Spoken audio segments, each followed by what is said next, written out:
this is Dave with Aqualife Ponds. What I wanted to talk to you about are pond plants. So, pond plants are, well, they're really pretty, but they serve a lot more than just good looks.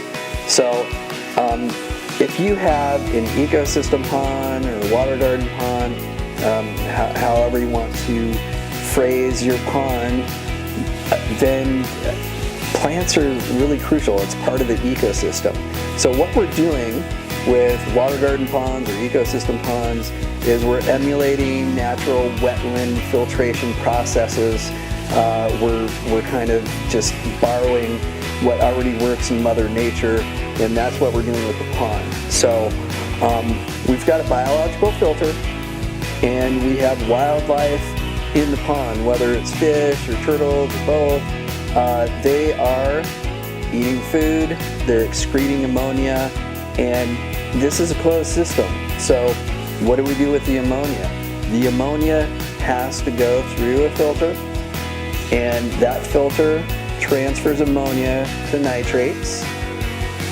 If we don't have any plants, then, well, there's always a plant in your pond, because algae is a plant, and there are literally spores that just are in the air, and they will find your pond, and if you don't have any plants, then those nitrates will feed the algae. So let's outcompete that algae and put plants in.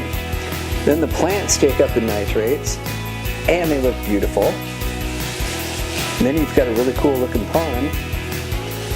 And if you have fish, they like a little bit of shade from the water lilies, and they nibble the algae that grow on the plants.